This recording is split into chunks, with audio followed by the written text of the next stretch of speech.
cantik, jangan menangis. Sekarang kamu sedang ada di mulut loh. Kenapa tubuhku jadi kecil banget sampai bisa masuk mulut? Gak apa-apa, kamu mau jalan-jalan gak? Mau. Tapi kita mau kemana, Pupri? Kamu tahu gak sih ketika kita makan di tubuh kita itu ada sebuah sistem loh. Sistem apa, Pupri? Memang tubuh kita itu mesin ya? Ada dong, memang mesin doang yang punya sistem. Tubuh kita juga ada. Jadi di tubuh kita itu ada yang namanya sistem pencernaan.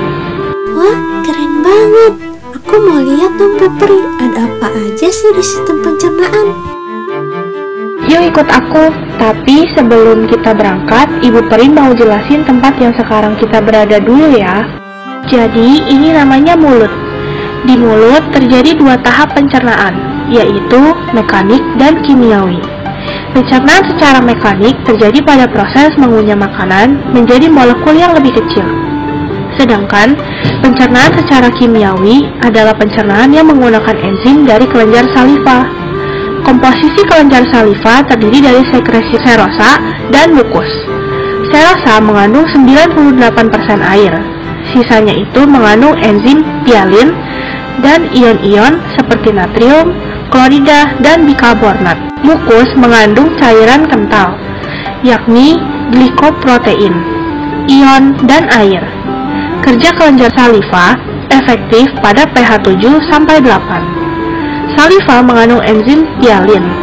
Fungsi enzim pialin yaitu mengubah zat tepung menjadi maltosa. Oh iya, for your information, pencernaan karbohidrat itu dimulai dari mulut loh. Wah, keren banget, Pupri. Terus makanan yang udah dikunyah itu kemana ya? Pasti hilang kan, Pupri? Tidak dong, nak. Makanan akan diproses lebih lanjut. Yuk, kita jalan masuk ke dalam buat tahu makanan yang tadi akan kemana. Sekarang kita ada di mana, Pupri? Kok kayak lorong gitu? Panjang banget pula. Selamat datang di esofagus. Esofagus memiliki panjang 9-10 inci atau setara dengan 25 cm, lalu berdiameter 1 inci. Esofagus merupakan perpanjangan faring-laring melewati diafragma dan hiatus esofagus. Esofagus berfungsi menggerakkan dan mendorong makanan dari faring ke lambung dengan menggunakan gerak peristaltik. Di esofagus ada mukus yang berfungsi untuk mempermudah pergerakan makanan. Namun tidak seperti di mulut, esofagus tidak memiliki enzim. Ketika akan masuk ke esofagus, akan ada sebuah katup yang bernama epiglottis. Jika sedang makan, epiglottis di esofagus akan terbuka dan epiglottis di tenggorokan akan tertutup. Epiglottis ini akan mencegah makanan masuk ke saluran pernafasan. Oleh karena itu, jangan makan sambil bicara ya. Ih, seru banget, Pupri. Ayo kita lanjut lagi. Aku udah gak sabar. Ada apa lagi ya di depan? Oke, sekarang ayo kita ke lambung. Oh ya nak, di sini kamu harus berhati-hati ya. Jalannya jangan sampai tercebur ke dalam kolam itu. Memangnya kenapa, Pupri? Emang itu kolam apa?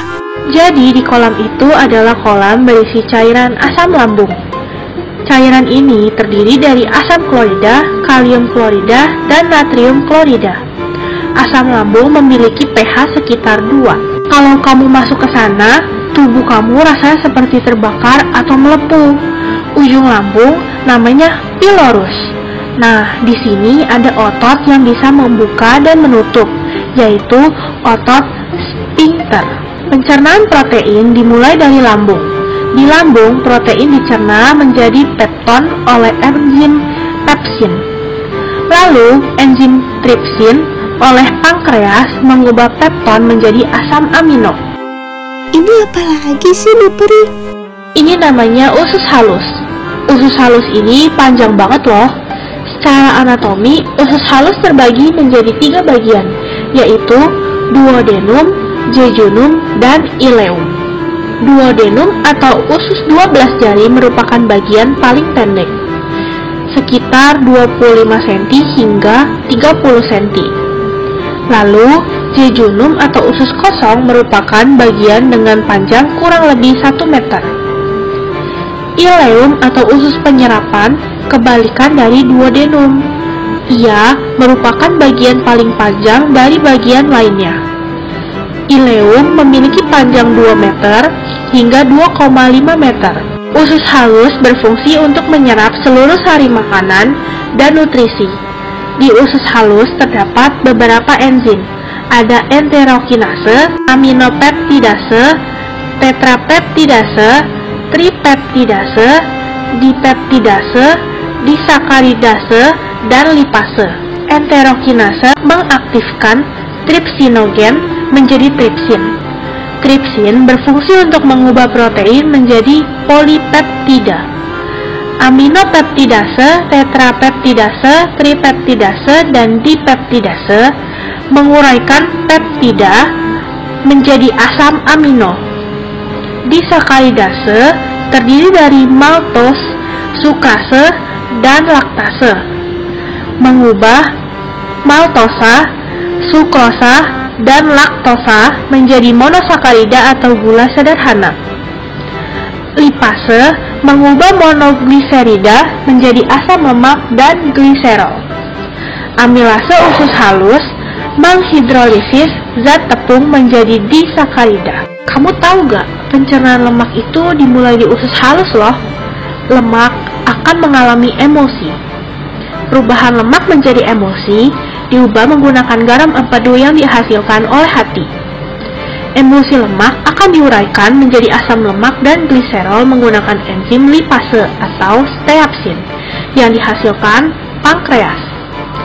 Jika ada emulsi lemak yang belum terurai, maka dinding usus halus akan menghasilkan enzim lipase untuk mengubah emulsi lemak menjadi asam lemak dan gliserol.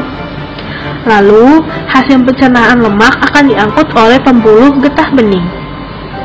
Di usus halus ada yang namanya jonjot usus. Di dalamnya memiliki fungsi untuk memperluas penyerapan zat. Di dalam suatu jonjot usus ada pembuluh getah bening yang fungsinya untuk menyerap hasil pencernaan lemak atau mengangkut asam lemak. Di jonjot usus ada juga pembuluh darah dan kapiler darah. Pembuluh darah mengangkut atau menyerap hasil pencernaan berupa protein, karbohidrat, mineral, vitamin. Jonjot usus terdiri dari epitel yang silindris. Yuk kita lanjut ke bagian terakhir dalam sistem pencernaan. Kok udah terakhir aja sih Bu Pri? Padahal aku masih mau jalan-jalan lagi. Ya, tapi sistem pencernaan cuma segini aja nak. Besok kita jalan-jalan lagi ke sistem yang lain ya. Sekarang kita sedang ada di usus besar. Usus besar merupakan bagian akhir di ujung saluran pencernaan. Usus besar berperan untuk mengeluarkan zat makanan yang sudah dicerna atau membantu penyerapan cairan serta vitamin yang dibutuhkan oleh tubuh. Di usus besar ada sekum, kolon, rektum, dan anus. Sekum berbentuk seperti kantong yang menghubungkan usus halus dengan usus besar. Fungsinya untuk menyerap kembali air dan nutrisi makanan yang berasal dari usus halus. Kolon terdapat 4 bagian, yaitu ascendant, transversum, descendant, dan sigmoid. Fungsinya yaitu mencampur chyme dengan enzim di saluran pencernaan. Kemudian terbentuk tinja yang akan dikeluarkan oleh tubuh. Rektum adalah bagian usus besar yang terhubung dengan kolon sigmoid. Berfungsi untuk menerima dan menyimpan limbah dari kolon sambil menunggu sinyal yang diterima ketika otak mendapat rangsangan untuk mengeluarkan limbah gas atau tinja. Lalu yang terakhir, anus. Anus merupakan bagian terakhir dari usus besar. Ketika rektum sudah penuh dan tinja siap dikeluarkan, maka anus akan mengeluarkan kotoran tersebut yang ditandai dengan rasa mulas dan dorongan untuk membuang air besar. Selesai deh sistem pencernaan makanan kita. Ih, tempat ini kok bau banget sih Bu Pri. Hah? Bu Prinya kemana? Bu Pri? Bu Pri? Tolong Bu Pri, aku jatuh.